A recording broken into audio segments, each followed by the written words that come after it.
bir тараптан атайын жазма түрүндө кол топтолуп бизге бир суроо түшкөн экен. Ошол учурдан пайдаланып ошол суроого дагы кыскача жооп бере кетейин деп ниет кылдык эле, уруксат этсеңиздер. Азыркы учурдагы сайттердин тарыхына ачыкка чыгышы көпчүлүк тараптарды таң калтырууда деп ошондой бизге суроо келди. Анан ошол басып өткөн жолу булардын тарыхы боюнча кененирээк бир маалымат берип, ошол боюнча бир фактыларды бизде көрсөтсөңүздөр жакшы болот эле деп ошондой бизге суроо түштү да. Ооба, бизди дагы таң калтырган моменттер болуп атат да. Биз буга чейин көп жолу сайттердин ар бир баскан ошол Хижаздан Харасанга чейинки, Араб өлкөсүнөн ушу Борбор Азияга чейинки ар бир кадамы боюнча биз фактыларды көп жолу көрсөттүк, көп жолу чыгардык. Ошол коомчулуктун талабына жараша биз чыгарып берип турдук булардын баарын. Таң калыштуу болуп аткан, мына биздин өзүбүзгө да таң калыштуу болуп атканы. Мына азыр Мадина-й Мунавварада, пайгамбарыбыздын ошол шаары Мадина-й Мунавварада пайгамбарыбыздын мечити бар. Ошо пайгамбарыбыздын мехрабы, пайгамбарыбыздын мехрабын турган жердин артында Фатима аз-Захра энебиздин радиаллаху анханын тапчаны мубарак төшөгү бар да. Биз ону анык билебиз. Анан ошол эле учурда Бакыя деген ошо Мадинада мазар бар, кабырстан Бакыя деген. Ошол Бакыяда пайгамбарыбыздын сүйүктүү небереси, ошол пайгамбарыбыздын үй бүлөсүнүн мураскору, 5 жаштарынын ханзадасы имам Хасан радиаллаху таала анху бабабыздын мубарак сөөгү ошол кабырда жатат да, Бакыя.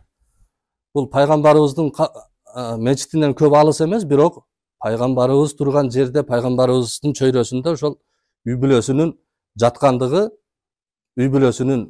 жаткандыгы мурдагы пайгамбарлардын дагы эмесине окшош болот эле. Жок, андай эмес. Ошол Бакыя деген кабырстанда жатат. Ошо имам Хасан радиаллаху таала анху, имам Али Зайнул Абидин чоң атабыз, андан имам Мухаммад Бакир чоң атабыз, андан имам Джафар ас-Садык, мына шу төртөөнүн ошол жерде сөөгү ошол жакта жатат. Анан эң кызыктуусу, мына азыр дүйнөдөн зыяратчылар барып атат. Анан сахабалардын кабырына, сахабалардын мүрзөлөрүнө барып зыярат кылышып атат да. Зыярат кылганга ошол жердин месни өкмөтү, анан ошол жердин калкы ошо фатва менен жакшынакай кылып ошо сахабаларды зыярат кылып чыкканга шарт түзүп койду. Бирок эмне үчүн ошол 5 жаштарынын ханзадасы болгон затты эч ким, мына айрыкча мына умрага барган, хажыга барган ошо заттын сөөгүнү бул дүйнөдө зыярат кылышты эмне? Эл коом каалабайбы? Каалашат албетте. Бирок ал жерге зыярат барылбайт, ал жерге токтотулган. Бирок ушул жерде мына хажы башчы, умра башчыларыбызлар бар да, мисалы. Ошолордун өтө көпчүлүгү илимдүү, билимдүүлөр. Ошолордун өтө көпчүлүгү илимдүү, билимдүүлөр. Мына ошол жерге ошол чоң аталарыбыздын ошол кабырына дагы барып ошо зыярат кылуу канчалык бул жакшы экендиги, ушуну коомчулук канчалык талап кылышлыгын мына билишет. Мына ушул нерселердин айтылынбай жаткандыгы бул өзү чоң суроо да. Эмне үчүн айтылынбай жаткандыгы? Эми азыр бүгүнкү күндө биз сайттер ушундай болуп, өзлөрү чыгып элдин алдыга, өзлөрү тарыхын алып чыгып, өзлөрү санжарасын алып чыгып көрсөтүп бермейин, бизге эч ким көрсөтүп бере албайт сайттарда дүйнөдө.